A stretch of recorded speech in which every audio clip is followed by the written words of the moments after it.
Over the last 30 years, remarkably little has been done to document the history of financial, therapeutic, and operational policy with respect to addiction and behavioral treatment. As part of our mission, C4 has developed a series of films capturing this important oral history. In the addiction world, you get there by hitting a bottom. You make the turn because the pain has gotten so bad that you have to do something different. You don't even know what the hell to do usually in those moments, but it's pain that seems to push us out of unconsciousness into a deeper consciousness of who we are. But to have to wait for the world to hit the bottom, that doesn't sound like a good idea. Dr. Lou Cox is a clinical psychologist with 55 years of experience. In his private practice, he works as a psychotherapist, awareness trainer, and addiction specialist. Dr. Cox is trained in a variety of psychotherapeutic techniques, including psychoanalysis, Gestalt therapy, psychodrama, and cognitive therapy. In his organizational consulting practice, Ego Mechanics, he trains teams in a method of group communication that creates and sustains high team performance and team integrity. He has trained executive teams at Disney Corporation, American Airlines, Sony Music Corporation, and many others. Lou Cox is the author of Ego, The Ghost in Your Machinery. The 60s, I was in graduate school from 61 to 66, so my sort of route into this was through psychology. I got my degree and my PhD in clinical psych, and had no notion of getting involved with alcoholism or addiction, even though there's plenty of it in the family history, right?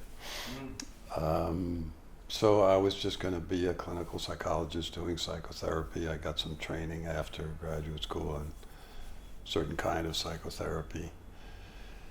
But around in the early 70s, I had been doing clinical work for a while, working with individuals and some in the hospital, etc. But it was, I was a solo person doing a solo kind of work.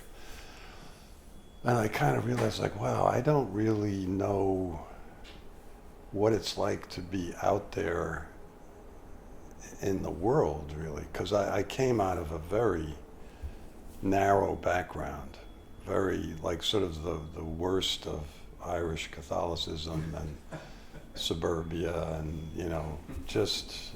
I often describe myself as when I was in my 20s, as kind of a functional ghost, right? Because I really didn't have the kind of connection with myself that I do have these days. But I felt I needed to get into a position where I had to be interacting more with people. So I began looking for an administrative job, and because I had no administrative experience, of course that was a drawback, but there was this outpatient drug program in Brooklyn attached to Coney Island Hospital. And it turned out they were glad just to have a PhD. They didn't care that I didn't know anything about addiction. So I took the job of clinical director there. And that was my sort of baptism of fire in terms of finding out what it's all about.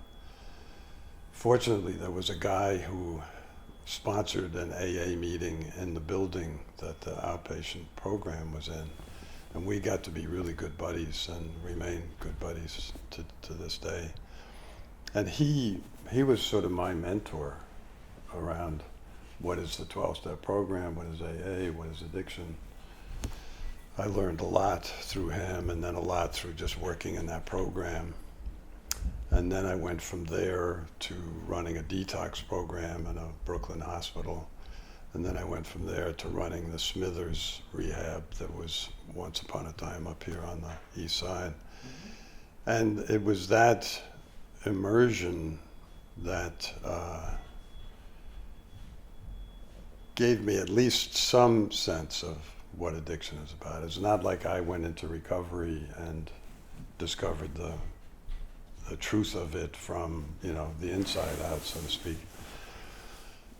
And I was just doing it to make a living, and I liked being in a position of supporting other people doing the work and doing whatever I could to help them grow and work well together, etc. I got very interested in teamwork and doing that kind of stuff.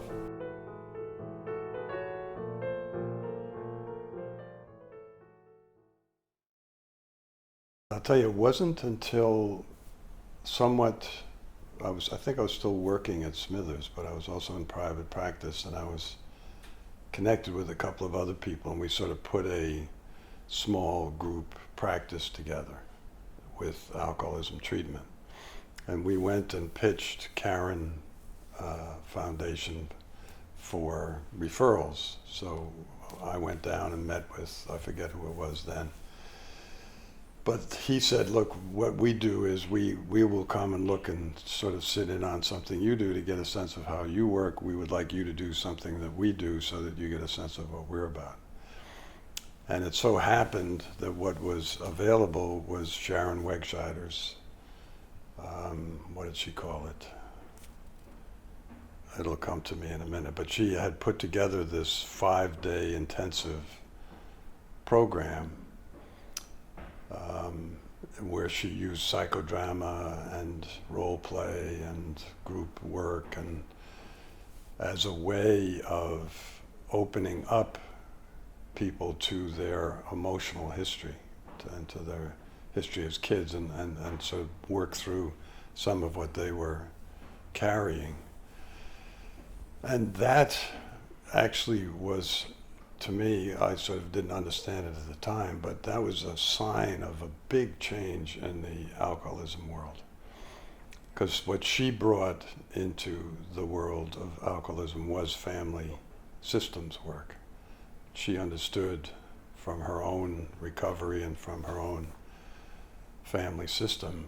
She studied with a really well-known family therapist that the whole family is affected by alcoholism or by any dysfunction.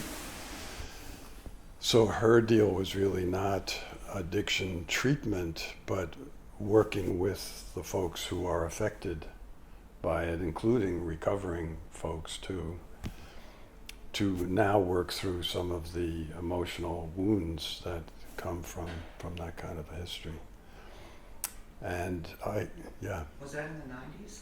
No, this was Still in the 80s? 80s, yeah, I would say in the 80s. Was that the ACOA workshop that she did?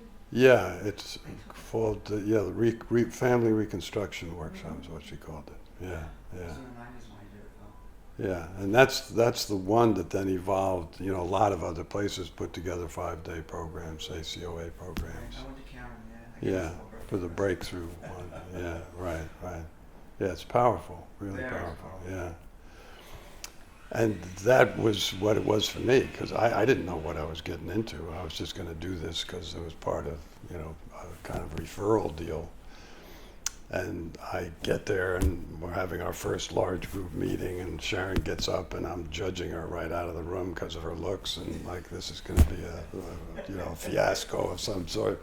She speaks maybe 5 sentences, and I go, holy crow, this lady, she's got something going on here. And she did, and it was, to me, that was like, codependency has become this word that kind of has lost a lot of its meaning. But just like, okay, so this is a way to work, is to really get down into the experience, to find ways to get down into the experience, not just thinking. And the map, it's like really how do you get into the territory and work through the territory. And it was an incredibly powerful experience for me. It just opened me up emotionally. I had a big breakthrough around my relationship with my father, and I was flying at the end of it. Just the energy that got released was just amazing. So that to me was like, okay, I think I'm beginning to get a gut sense of what addiction, alcoholism, dysfunction, whatever you want to call it, what it is and what it does to us, right? And from there, I went on just doing group work, a lot of group work that was kind of experiential in nature, and worked with a lot of people who were coming out of alcoholic families or people in recovery from alcoholism and addiction. And, you know, as I found out, there was a very serious, what would be the right word, kind of suspicion of psychiatrists and psychologists because of their lack of understanding of really how addiction works. And the damage they did in years past, where, you know, they would try to get to the root of the problem and not deal with the person that the drinking and the drugging was really, had become the primary problem. It's not the only problem, but the primary problem. But in that time period, that was beginning to shift. And Smithers was an early rehab, Karen was an early rehab, but the whole rehab thing then began getting bigger. And the field, to me, at least in my experience during the 80s and the 90s, maybe the late 70s too, I'm not sure.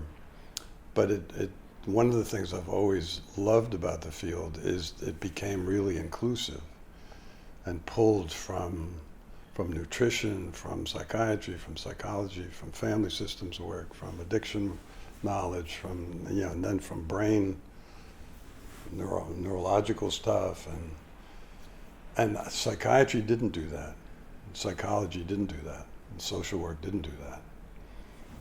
So it was a very rich connection of all sorts of different resources and threads of knowledge and help, right? And that always made sense to me, you know, that you know, thinking you have the method and the way to do anything is just, you know, very, very limited at best, if not destructive. So that is a change I witnessed, and the rehabs becoming then more eclectic in how they worked. Then it began to be, okay, we need to also begin to address what they call the coexisting disorders or co-occurring disorders, and get knowledgeable about that, and maybe have some of that going on while we're dealing with the alcoholism, because for a while there was just deal with the alcoholism, just deal with the addiction. That's the primary thing. And I believe it is, right? Nothing's going to get better until that's addressed. But stuff that drives it and makes it harder for some people to address their addiction or alcoholism, if that can be addressed too, obviously that's going to be a help.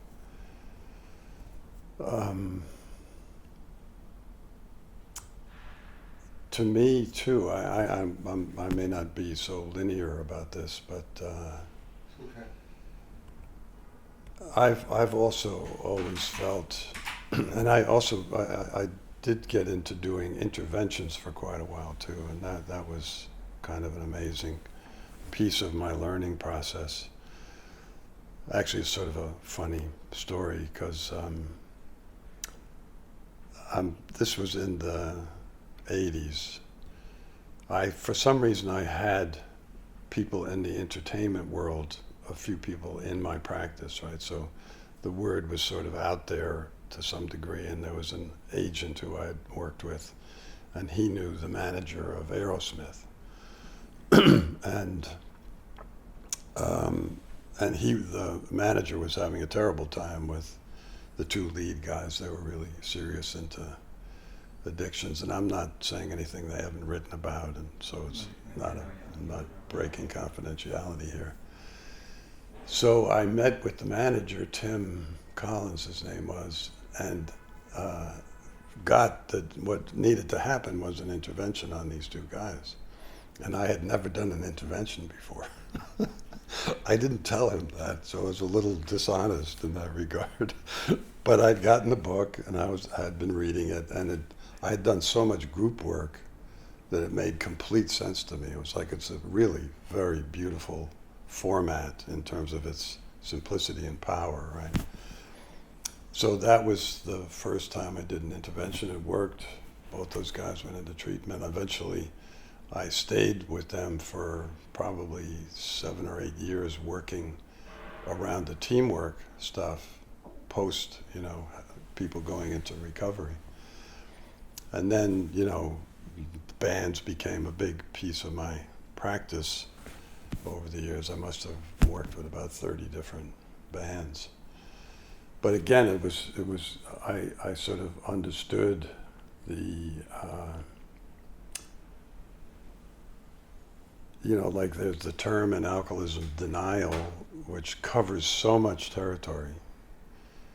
But my understanding is really that there are experiences that we can't handle straight up, right? So we have to suppress them and find some strategy to keep them suppressed and some strategy that keeps us relatively functional, right? And that the communication breakdowns that I would see in the bands really had to do, if you call those survival strategies, with those survival strategies being faulty. And one of the big things was you guys actually need each other to do what you do. And part of what you need is each other's respect and care and sensitivity. And when you don't get it, it impacts you, and you react in whatever ways you found to react to protect yourself against feeling that need and feeling it when it isn't met. And that's what's screwing up your communication. So, like it or not, you guys are going to have to face your vulnerability with each other. And that took a whole, I'm making it sound simple, but that sort of took a whole kind of process to even make them not throw up, right? So that to me became a kind of grounding piece for me of, we really do need each other, and we really do get hurt, and we really do get scared when the people who really matter to us aren't meeting us where we need to be met in that regard.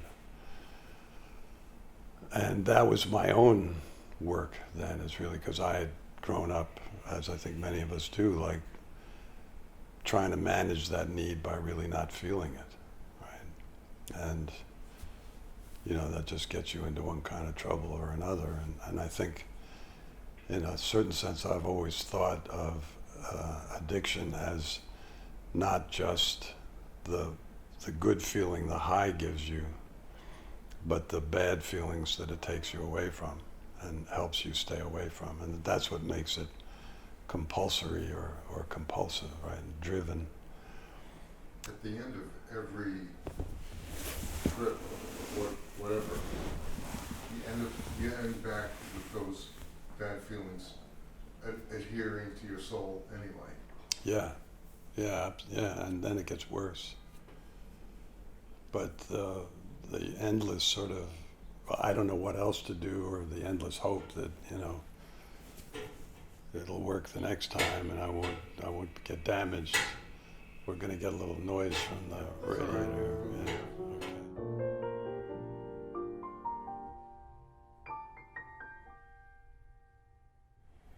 Okay. I'm going to go all the way back to my childhood. I always felt like something was wrong. And I ended up, of course, feeling there was something wrong with me, right? But I could see other people's, like what they were trying to hide in terms of feelings of discomfort or insecurity or that kind of thing. And I remember, saying something to my older brother once and just catching a lot of crap from him for pointing it out. And, it was not cool to do that with my parents or anybody. So I've seemed to have just kind of somehow maintained, I couldn't get well defended against that feeling that something's wrong. Like some people can do that, they can really put that away. I always felt uncomfortable. And like something was not right either with me or the people I was with. I just didn't know. I couldn't figure it out. So that pushed me into psychology ultimately. I really felt like coming out of college, I knew I was not going to be a businessman. I wasn't an academic.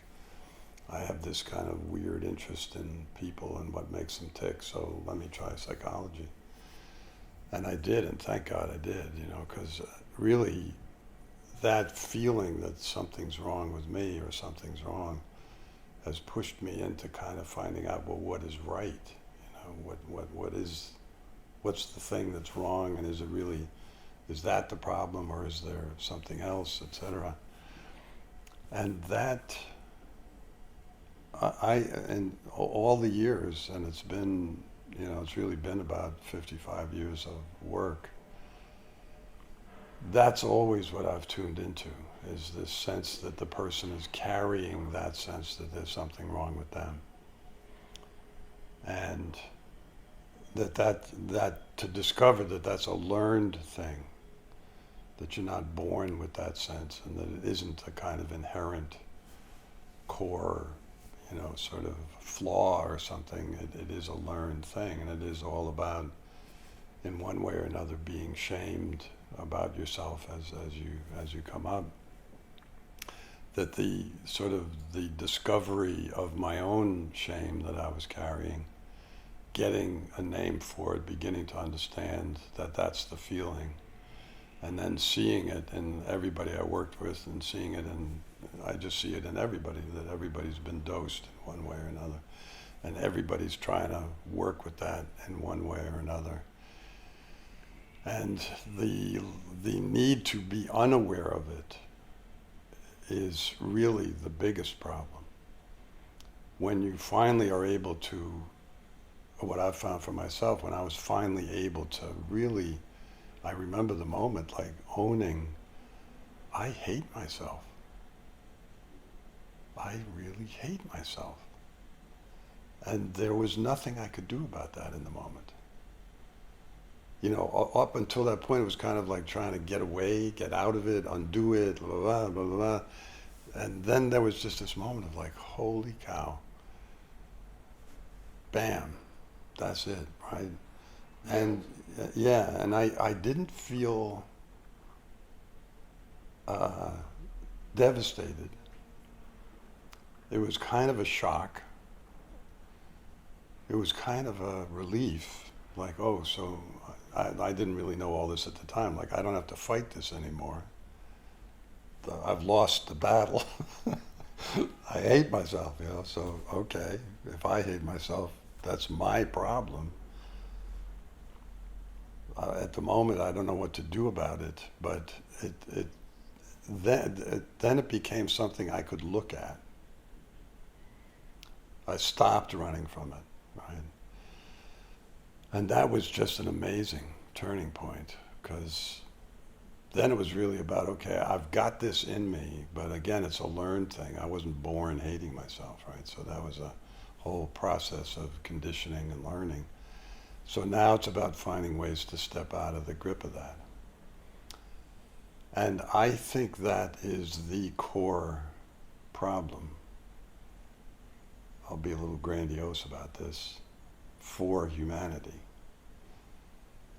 That if we were really all right with ourselves, if we were really totally accepting of who we are and all our capacities, all the emotions, intuition, insight, creativity, all the subtle feelings that help us kind of read people and read ourselves, if we were completely okay with that and had full access to that, we'd solve our problems. And we'd do it collectively. And we would be having conversations that were open and curious and, you know, wanting to discover and find out and knowing we don't know, and it's okay to not know, and, you know, to do that all stuff. So, and that was, to me, underlying addiction also. You know, at the bottom of the seeking of whatever you're seeking, it's this running from that core wound. So that still drives me, because I just do feel that that's just an incredible dynamic in terms of what doesn't work. The avoidance of that terrible vulnerability, that you are really wounded in a way where you might not be as severe about it as saying I hate myself, but I feel bad about myself, I feel unworthy, I feel, you know, less than, whatever. And then having to hide that. It destroys intimacy if I have to hide it. It destroys open conversation, because there's going to be a point in a conversation where somebody says something that's going to, you know, hit those feelings. If I can't just be with that in the moment, I'm going to shut down or get defensive or take the conversation a different way. So finding a way to make that more conscious is, I think, the answer to your question, right? That's what keeps me up at night and keeps me thinking, keeps me working, keeps me reaching it out. It's why I wrote the last book I wrote on the ego, but it's the ego that's really defending against that wound and running from that wound. And then if you can get past that, if you can start to see that in yourself and step away from it, then the second half of the book is where do you go for true inner guidance, trustworthy inner guidance. And that's all the emotional intelligence, insight, intuition, and creativity. So that's my mission, is like to help people turn that corner, and it's a terrible corner to turn, into your self-hatred, I guess is the baldest way of saying it. And understand, I mean, if you go there and you don't understand that's a learned thing, you can get suicidal around that one, you know. So it's a very tricky proposition to get that safe enough, to get it safe enough for people to kind of look at that.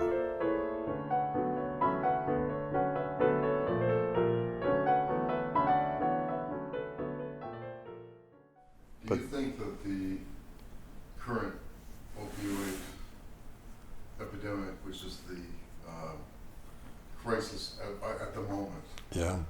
In the long parade of deep crises around Right. the whole addiction, Suicide rate, and gun violence, all of it, yeah.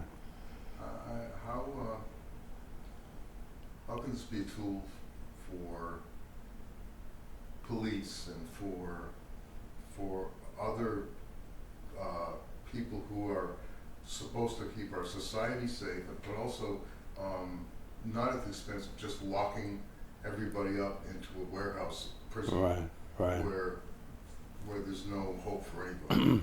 Right. Yeah, I mean, that's the big question. My focus has sort of gone, this is part of out of this ongoing conversation with Rick and the others who are part of that group conversation. We call it the group conversation about the big IT, right? Like, what is there a root cause for all of these problems? Are these problems really all symptoms of, in a certain sense, of a root cause? And I believe they are. I don't have a lot of answers for dealing with the consequences. You know, I deal with them the way I deal with them in the office here when I'm seeing people and wherever I can be of some kind of help. But that shift in consciousness, which to me includes a recognition that I have been unconscious about myself, that there are things about myself, as you probably read in the beginning of the book, that I don't see and don't know. That in itself is like an extraordinary turn of events, right? Because once you have a direct experience of like, holy cow, I was carrying that the whole time and didn't know that was in there. You're never the same in terms of getting feedback. If somebody says, you sound angry or you sound like you're depressed or something, and I'm not feeling it, I can't go, no, you're crazy, I'm feeling fine. I would have to entertain, maybe I am and maybe I don't know it, and that just changes the whole platform of discourse and intimate relationship and everything, right? In the addiction world, you get there by hitting a bottom. You make the turn because the pain has gotten so bad that you have to do something different. You don't even know what the hell to do usually in those moments, but it's pain that seems to push us out of unconsciousness into a deeper consciousness of who we are. But to have to wait for the world to hit the bottom, that doesn't sound like a good idea. But how to do it otherwise? So my turn has been, we have to, if there's going to be an intervention that may make a difference in the long game, it's with kids and how we educate kids and how we raise kids. And even this can be kind of puzzling how to do that, because there's a lot of cultural pushback about, I was listening to Jack Orangefield, and he was going on about how the mindfulness thing is beginning to get more into schools and stuff. But he predicted there's going to be a Supreme Court case. The parents are going to bring an objection to this because what are you teaching my kid to be a Zen Buddhist or something, So there's a lot of pushback about, people don't want to go to where they have had to repress, understandably. So to me, it's a real dilemma. But it is what keeps me up, it's like any way I can sort of be compassionate with folks who haven't sort of turned that corner and found the map and the resources to get okay with that wound. How do you do that in a compassionate way with people who aren't there, So the book was sort of a stab at that, but I think that the book is probably preaching to the converted already.